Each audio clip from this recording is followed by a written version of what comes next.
Today I am sharing 4 easy one-dish meals that you are definitely going to want to make in this very busy season. With Christmas right around the corner, it is one of the busiest times of year. And dinner time is usually a scramble after work or after we've gotten home from the stores. Maybe we're wrapping presents, baking. We just kind of put meals on the back burner this month. Well, at least I know I do. So I have found 4 easy one-dish meals to make this month that your family will love just as much as my family did. The first meal I made is called chicken and vegetable Alfredo. I did have to make some adjustments to this recipe, which you will see in just a minute. This was a delicious meal and full of flavor, and it was also one of Timothy's favorite meals. For the chicken and vegetable Alfredo, the recipe says to use 1.5 cups of shredded chicken. I have a rotisserie chicken. I just pulled some of the meat off of that, and I have that in a bowl. And then in a smaller bowl, I beat 1 egg, and to that I'm going to add 1 cup of flour, a 1/4 cup of grated Parmesan cheese, and a 1/3 cup of cold butter or margarine cut into small pieces. And then you're going to take a fork or a pastry blender and you're going to blend all of this together. I'm going to try a fork first. If I can't get it to blend right, then I'll bring out my pastry cutter to get it to mix in really well together. Now that it is crumbly, I'm going to set this aside. I'm going to bring my bowl of chicken back into play. To this, I'm going to add these vegetables. Okay, the recipe calls for green giant frozen broccoli and carrots with garlic and herbs. My stores do not have that, so instead I have the garden vegetable medley, and it is lightly sauced. So I'm going to put that in with the chicken. Now I did put those vegetables into the microwave for about 5 minutes. I didn't fully cook them, but I thawed them out in the microwave before I mixed them in with the chicken.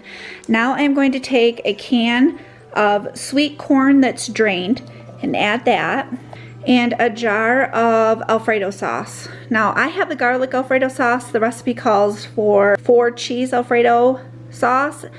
Our stores don't have that either, so I'm adding this one to it. I don't think this is going to make much of a difference. It is going to be very flavorful and definitely delicious. I'm going to mix these together. I have placed the mixture into a casserole dish. Now it says not to spray it, but I did because I've never made this before and I don't trust it.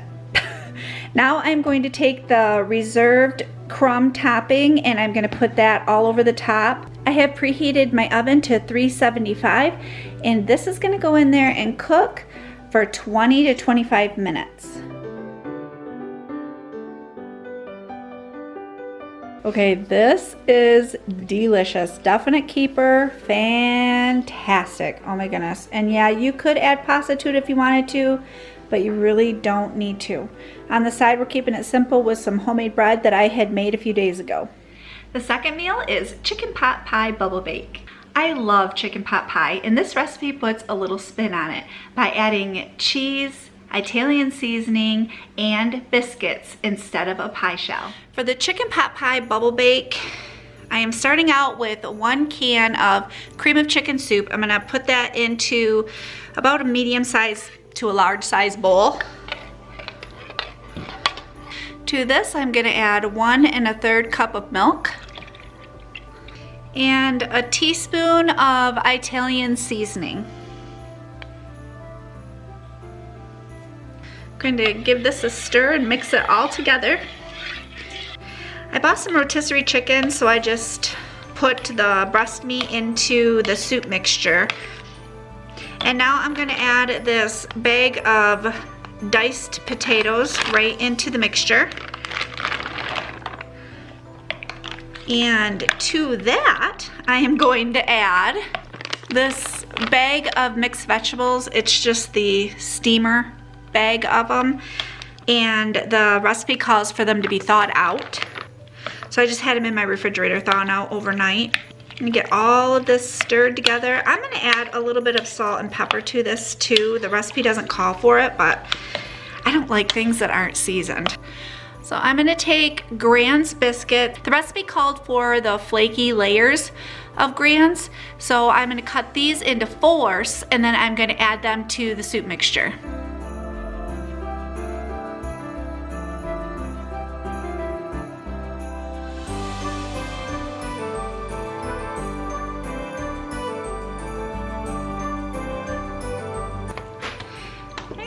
Putting this in a 9x13 greased baking dish.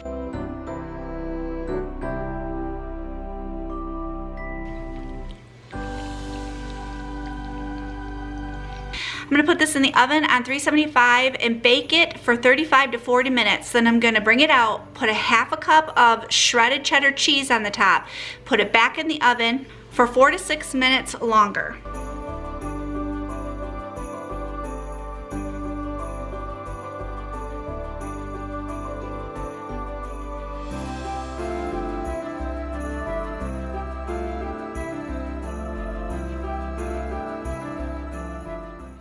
My third one-dish meal is sausage ravioli casserole. Oh my goodness, delicious. You can't go wrong with sausage stuffed ravioli, zucchini, pepperoni, cheese. Oh yeah. For the sausage ravioli casserole, the recipe calls for a jar of sliced mushrooms. I don't have a jar, I had 2 4-ounce cans. So that's what I've added to a large bowl. And now I'm going to add a 1/2 cup or so of pepperoni, but I cut the pepperoni in half. I'm gonna add those to the bowl. I have 1 zucchini and I sliced it and quartered it. I'm gonna add that into the bowl. Now I found this bag of raviolis. It's the only one I could find with Italian sausage inside of the raviolis, and this I purchased at Walmart. This is the name brand. I believe this is in the refrigerator section. So I'm gonna open up this bag and I'm gonna add that into this bowl as well.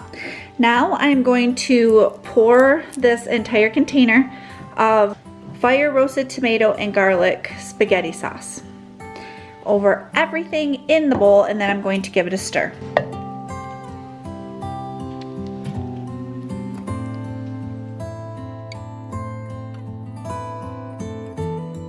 How much cheese are we doing? Quarter of a block. Timothy is grating some Swiss cheese. They almost saw me cut myself on camera. Are you serious? Did you cut yourself for real? Almost. My finger nicked it. Oh, Timothy. Okay, that's good. We can just crumble the rest of that. Nah, I'm committed. Okay. I added everything from the bowl into a greased, I think this is a 9x9 baking pan. I have my oven preheated to 350.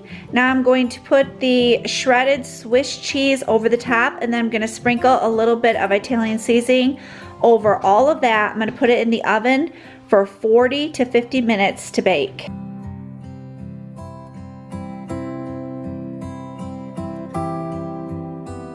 Tim's going crazy with the Swiss cheese. He's still grating. What was it? We were supposed to use a quarter of a block. I have 2/3 of the block going. It's gonna be really ooey gooey, Tim. How you doing there, Tim? Well enough. Haven't cut myself yet, so I call that a good day. That is a good day. How much more cheese do we have? I see it's coming like halfway up through the grater. Yeah. Oh man. Well, let's do a big reveal then. About that much. Oh my goodness. Think you can fit that on the pan? Wow. Bam. You can't even see the ravioli in there, Tim. Oh my goodness. Alright, you gonna put the rest on or are you done? I think we should be fine, right? Okay, That should be yep. enough cheese. Wait, there's a little spot right here. Yeah. You missed a spot, did you? Yeah, missed a spot right there. Oh my goodness, little ravioli was showing. Okay, yep. Alright, I'm gonna sprinkle the top of this with a little bit of Italian seasoning and I'm gonna put it in the oven. Oh my goodness, this seriously smells absolutely delicious. I cannot wait to dig into this.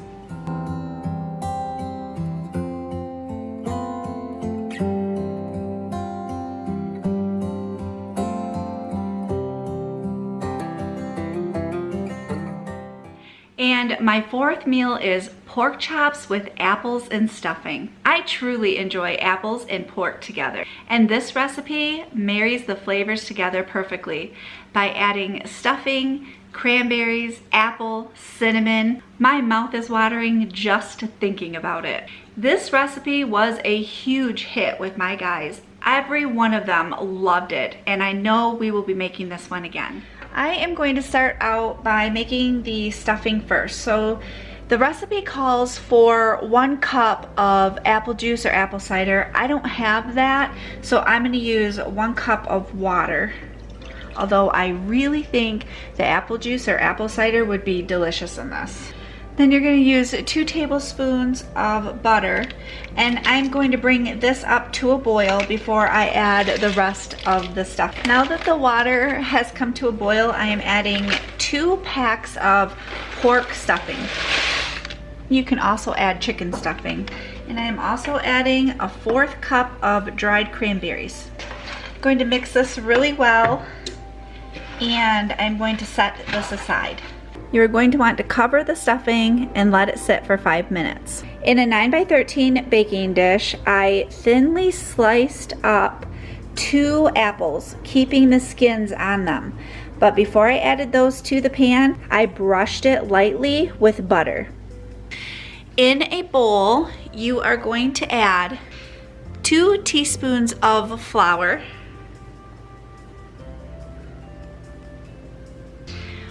1 teaspoon of packed brown sugar, and a 1/4 teaspoon of ground cinnamon. You're going to mix this all together, and we are going to sprinkle it all over the apples. The recipe calls for 4 bone-in pork chops. I have pork loin, and I have 8 very thinly sliced pork loins, and they are small. So I'm going to place these over the apples. I sprinkled each piece of pork with seasoned salt, and you want that to coat both sides. Now I'm going to top everything with the stuffing and the cranberries. Now the recipe is more specific, and it says just to measure the stuffing with 1/2 cup and place it over the pork, but I'm not going to worry about that. I am actually going to just put the stuffing over everything. Then I'm going to cover this with aluminum foil. I'm going to bake it in my oven, which is preheated to 375. I'm going to bake it for 40 to 50 minutes. Then I'm going to remove the aluminum foil and let it bake another 5 to 10 minutes longer, or until your meat thermometer reaches the right temperature for pork.